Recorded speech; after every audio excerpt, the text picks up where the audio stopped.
My wife and I traveled to a frozen wilderness. I blacked out one night. When I woke up, she was gone, and so was our snowmobile. I survived in the cold for months. When rescue finally came, I already knew how this would end. But before I begin, please like and subscribe to the channel. And we'd love to hear which part of the world are you joining us from. Let us know. Now, let's dive into today's story. Liam Cole wasn't naive. He just trusted patterns.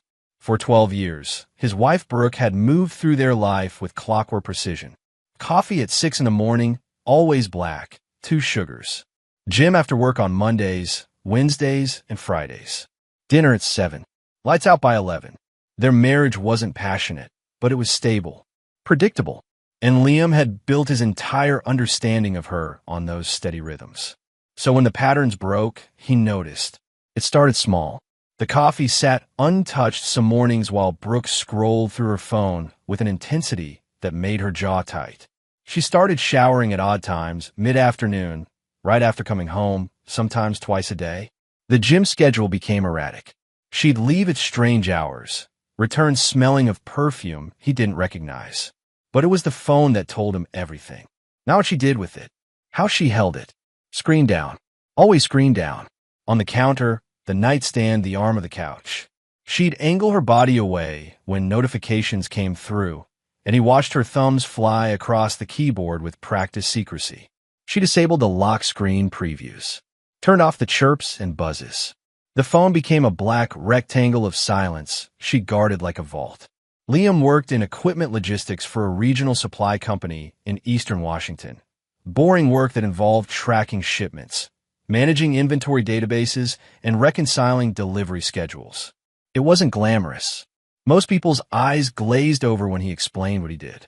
But the job had trained him in something valuable: pattern recognition. Timelines. Inconsistencies. The small details that didn't add up. He started keeping a notebook. Not out of anger. Not yet. Just observation. February 14th. Said she was working late. Came home at 9:47 p.m. No overtime deposit on the 28th. February 21st. New perfume. Floral. Expensive. Didn't recognize the brand. March 3rd. Credit card charge. $247 at boutique lingerie store. Haven't seen any new items. March 10th. Working late again. Phone on silent all evening. He didn't confront her. Confrontation required proof, and proof required patience. So he watched. He tracked. He documented every deviation from the pattern like he was reconciling a shipment manifest that didn't match the purchase order. The notebook grew. Brooke started mentioning a coworker named Trent more often. Just casual drops in a conversation. Trent said this. Trent thinks that. Trent's working on the Spokane account. Liam let her talk. He Googled the name later. Trent Holloway. Sales rep. Married. 2 kids. A smile on his LinkedIn photo that was too white, too practiced.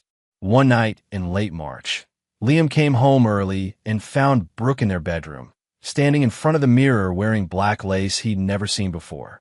She startled when she saw him in the doorway. Jesus, Liam. Her hands flew to her robe, pulling it closed.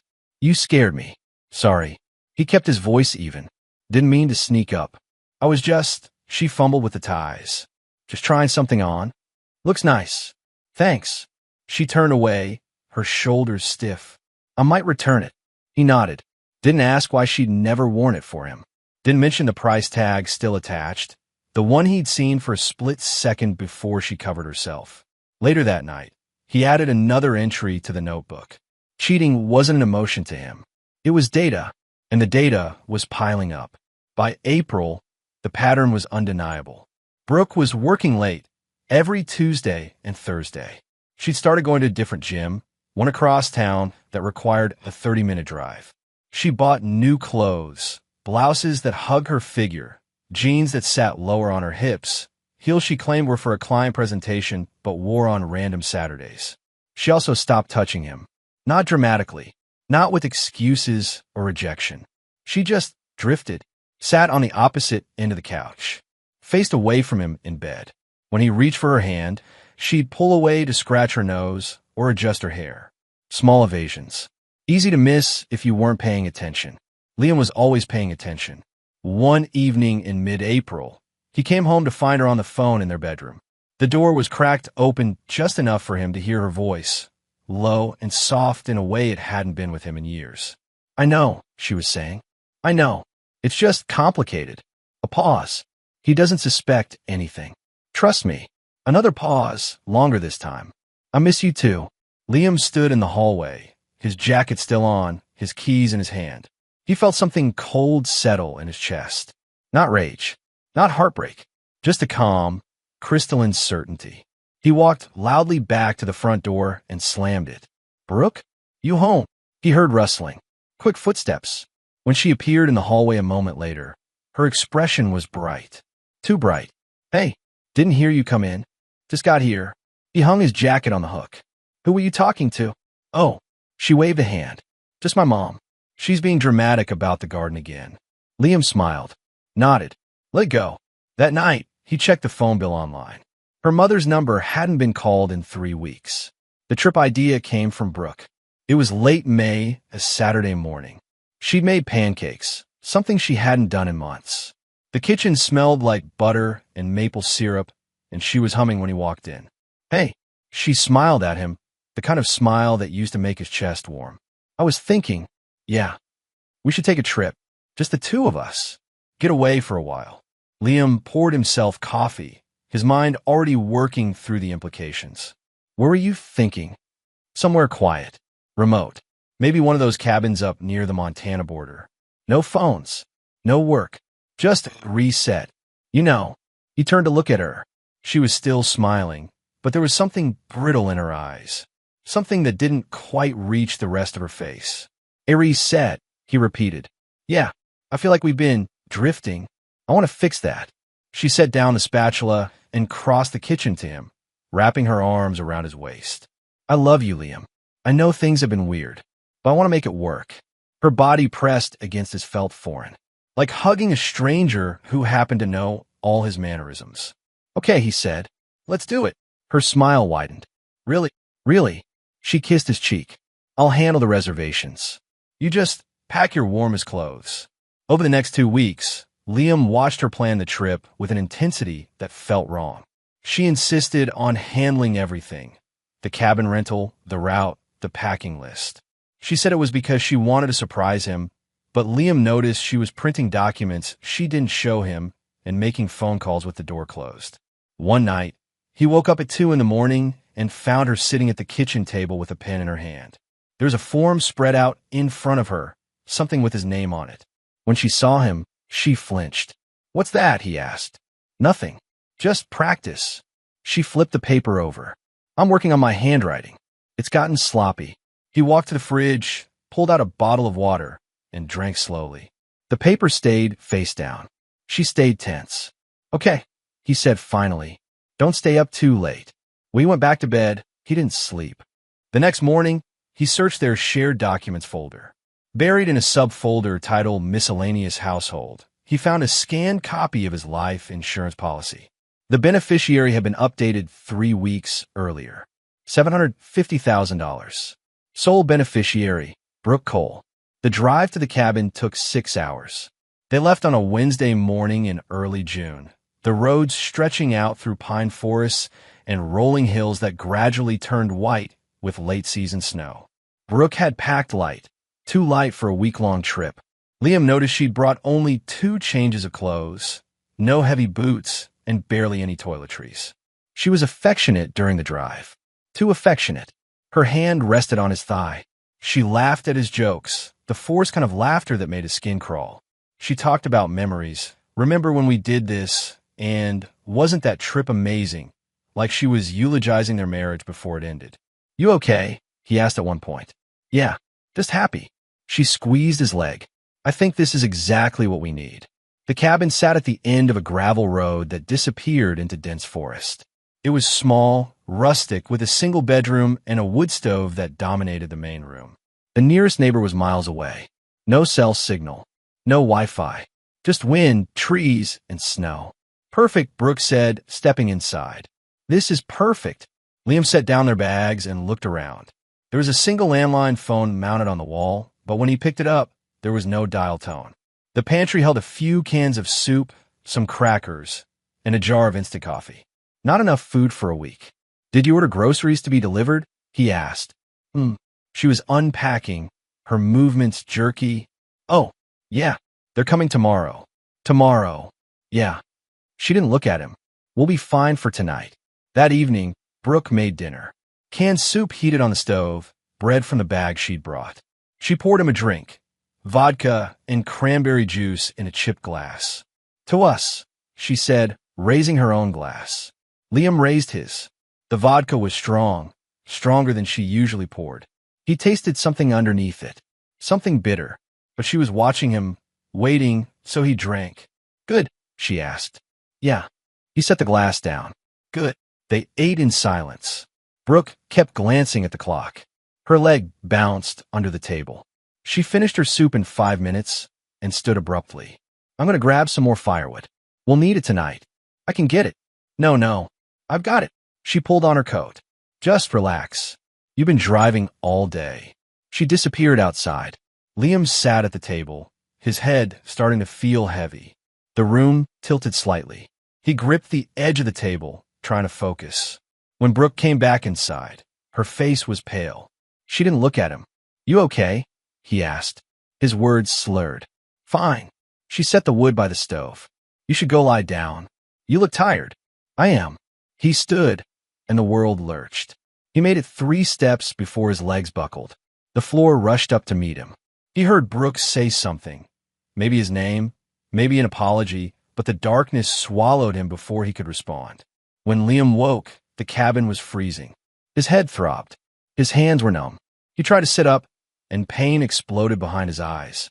For a long moment, he just lay there on the floor, staring at the ceiling, trying to piece together what had happened. The drink. She drugged him. He forced himself upright, his vision swimming. The cabin was empty. Brooke was gone. He stumbled to the door and yanked it open. The snowmobile was gone. His wallet was gone.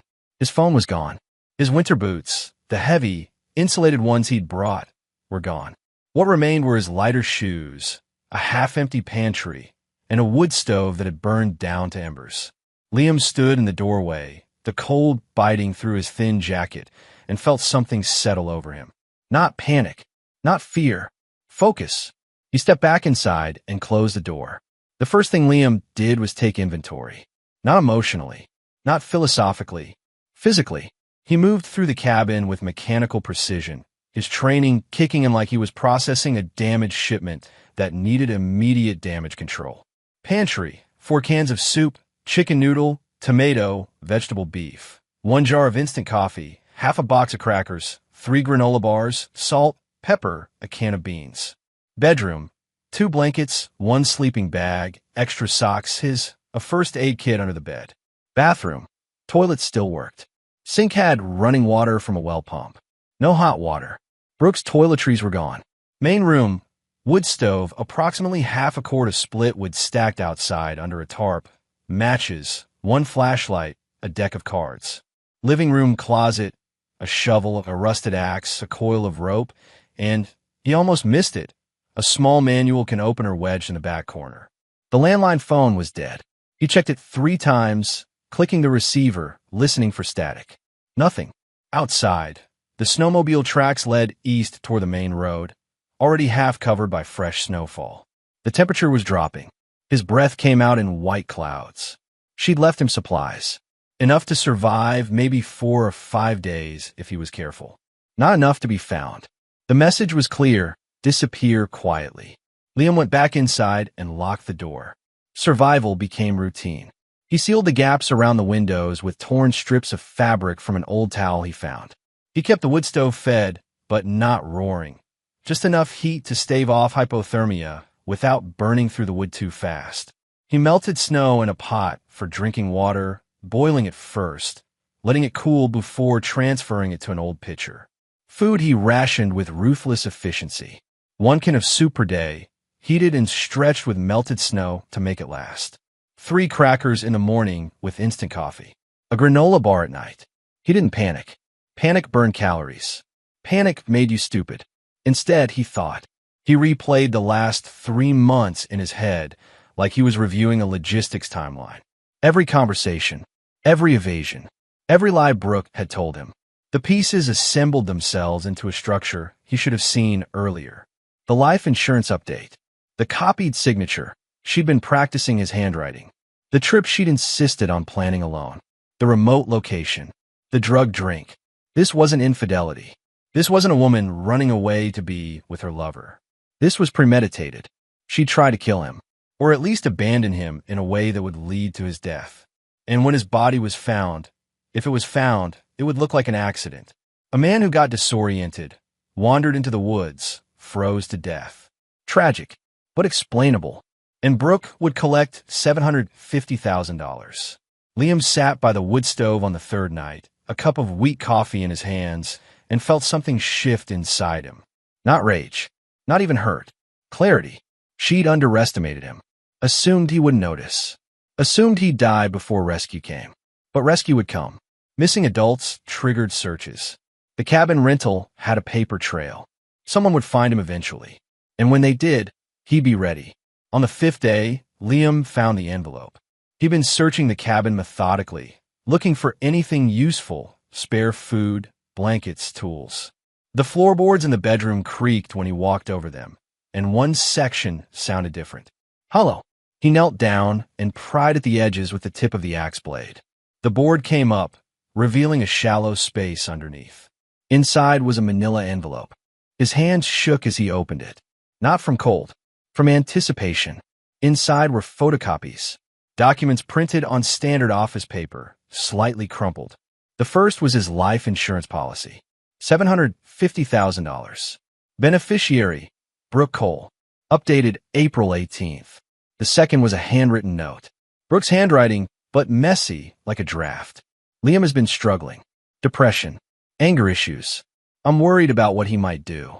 The third was a printout of an email exchange between Brooke and someone named T. Holloway. From Brooke Cole to T. Holloway. Subject, next steps. I can't keep doing this. He's going to find out eventually. We need to move faster. I talked to the lawyer. With a policy in place, we have enough to cover your debts and start fresh. Montana, maybe somewhere new. From T. Holloway to Brooke Cole. Are you serious? What are you suggesting? From Brooke Cole. I'm suggesting we handle it. I'll figure out the how. You just need to trust me. Liam read the emails twice. 3 times. His hands were steady now. She hadn't just planned to abandon him. She'd planned to frame his death as a suicide or an accident. The note about his depression and anger issues was her building a narrative. And Trent Holloway, her lover, was in on it. Maybe not the execution, but the motive. She needed the money to pay off his gambling debts. And Liam had been the collateral. He carefully placed the documents back in the envelope and tucked it under the sleeping bag in the bedroom. Evidence. He'd need it later. Then he went back to the main room, stoked the fire, and waited. Rescue came on the 7th day. Liam heard the helicopter before he saw it, a distant thrum that grew louder, circling. He stumbled outside without a coat, waving his arms. The cold bit into his skin, but he didn't care. They landed in a clearing 100 yards away. 2 search and rescue workers in bright orange jackets ran toward him through the snow. Liam Cole, one of them shouted. Yeah, that's me. Are you hurt? No, just cold. They wrapped him in a thermal blanket and walked him to the helicopter. He didn't resist, didn't explain, just let them do their job. In the helicopter, one of the rescuers, a woman with a kind face, asked what happened. My wife and I came up for a trip, Liam said, his voice hoarse. She left one morning to get groceries. Took the snowmobile. Never came back. I waited. No phone. No way to call for help. You've been here a week? 7 days. She shook her head. You're lucky. Temps have been below freezing at night. I know. Your wife reported you missing 2 days ago. Said you'd gone for a walk and didn't come back. She was distraught. Liam closed his eyes. Of course she had. She needed to control the narrative.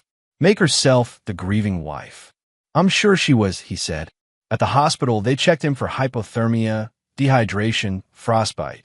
He was fine. Dehydrated, malnourished, but alive. They kept him overnight for observation. Brooke showed up the next morning. She rushed into his room with red-rimmed eyes and a trembling lip, her hands reaching for him like she'd been terrified he was dead. Liam. Oh my God. Liam. He looked at her. Didn't move. Didn't pull her into a hug. I thought I lost you, she said, her voice breaking.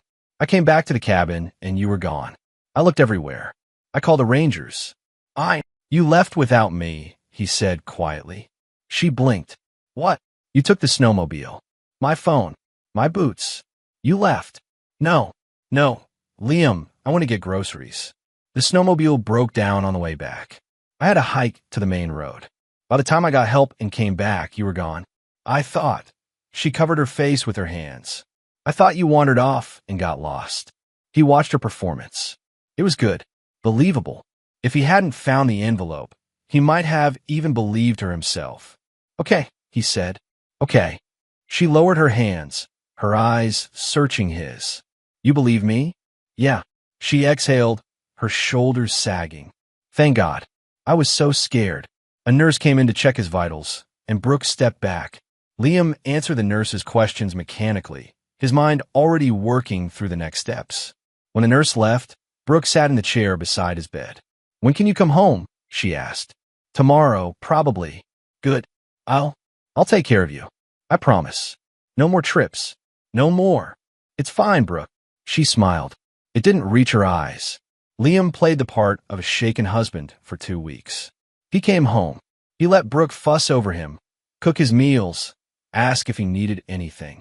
He went to a follow-up doctor's appointment and told the physician he felt fine, just tired, a little rattled.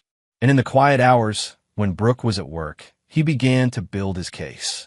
He accessed their shared cloud storage from an old laptop she'd forgotten about. Inside were backups of her phone, photos, texts, app data. She'd synced everything automatically, a security feature she'd set up years ago and never turned off. The text messages were a goldmine. Brooke to Trent. He doesn't suspect anything. I'm sure of it. Trent to Brooke. What if something goes wrong? Brooke to Trent. It won't. Trust me. By next month, we'll be free. There were photos too. Brooke and Trent in hotel rooms. Close-ups of their hands intertwined. A selfie where they were both grinning, his arm around her shoulder. And there were receipts. Hotel charges. Dinners at expensive restaurants. A weekend trip to Seattle neither of them had mentioned to their spouses. Liam downloaded everything, organized it into folders, backed it up in 3 separate locations. Then he hired a forensic accountant. Not directly. He found one through a referral, paid in cash, and kept the consultation off any shared financial records. The accountant, a meticulous man in his 60s who asked no unnecessary questions, reviewed Liam's joint accounts and identified several irregularities. Cash withdrawals Brooke had made. Transfers to accounts Liam didn't recognize. A $15,000 payment to someone named T. Holloway labeled as loan repayment. Your wife's been moving money, the accountant said. Not huge amounts, but consistent. If I had to guess, she's preparing to leave. Or hide assets. Can you document it? Already have. He slid a folder across the table. Everything's in here. Dates, amounts, account numbers. If you're thinking about divorce, this'll help. Thank you. Liam took the folder home and added it to his growing file. Then he separated their bank accounts. Quietly, changed his direct deposit to a new account Brooke didn't have access to. Froze joint credit. Updated his beneficiaries on the life insurance policy to his sister. And then he waited, because people who cheat don't stop. They escalate. Brooke filed for divorce in early August. She did it fast, like she'd been planning it for months. The papers arrived at Liam's new apartment, a small one-bedroom he'd rented under his own name, with a petition for asset division that demanded half of everything. Retirement accounts. Savings. The house they'd bought together. She also submitted a claim to the insurance company.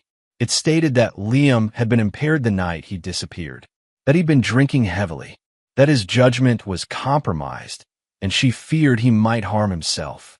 The claim requested early payout due to extenuating circumstances.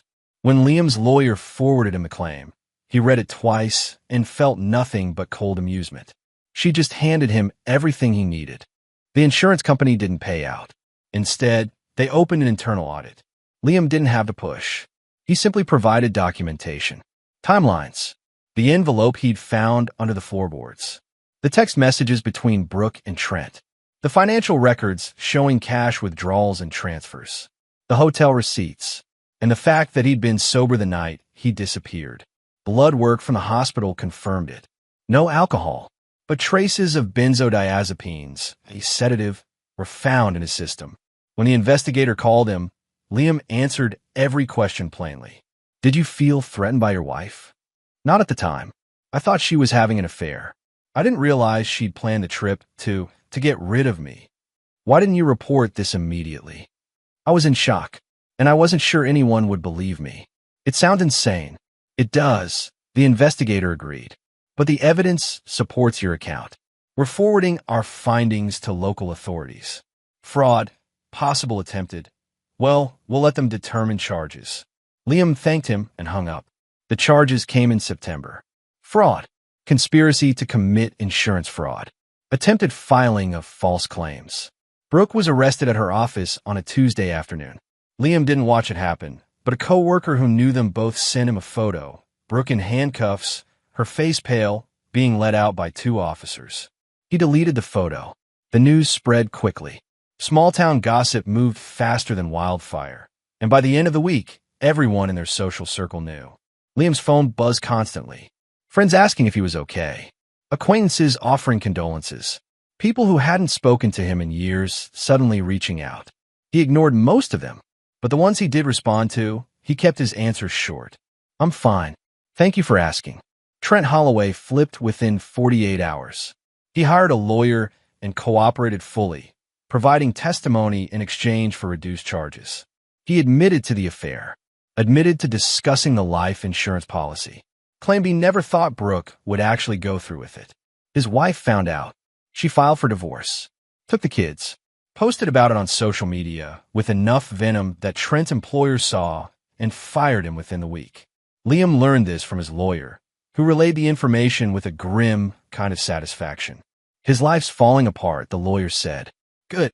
Brooke lost her job in October. The company cited conduct unbecoming and let her go with no severance. She'd worked there for 8 years, built relationships, had a reputation as reliable, competent. All of it gone. She tried to call Liam. He saw her name on his phone screen and let it ring out. She texted, Brooke, please. I need to talk to you. Brooke, I know you're angry. I understand. But please. Brooke, I made a mistake. I was scared. Trent manipulated me. Brooke, Liam, please. He blocked her number. She sent letters. 3 of them, all forwarded from his old address. He burned them without opening them. The trial was scheduled for January, but Brooke's lawyer negotiated a plea deal in November. She pled guilty to fraud and conspiracy. The attempted harm charges were dropped due to insufficient direct evidence, but the fraud conviction alone carried weight. Probation, community service, restitution payments to the insurance company, and a permanent record that would follow her everywhere. When Liam's lawyer called to tell him, he was sitting in his new apartment in Idaho. He'd moved there 2 months earlier, a fresh start, a place where no one knew his name. The town was small, quiet, the kind of place where people minded their own business. She got off light, the lawyer said, but her life's effectively over.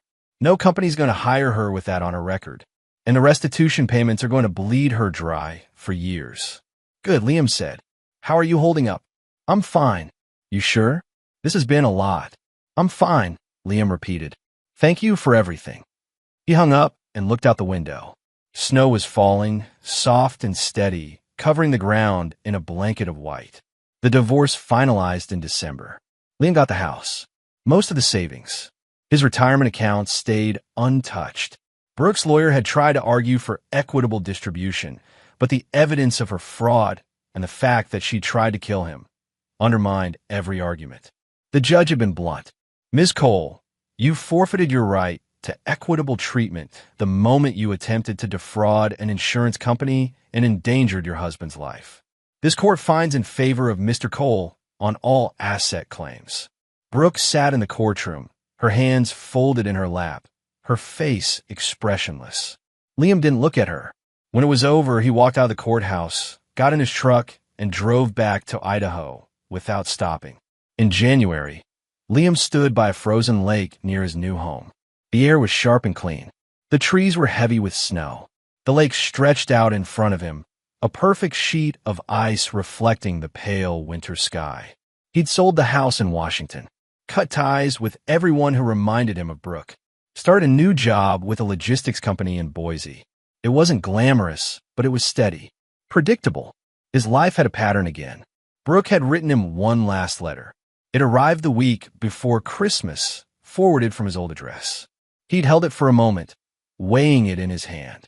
Then he'd thrown it in the trash, unopened.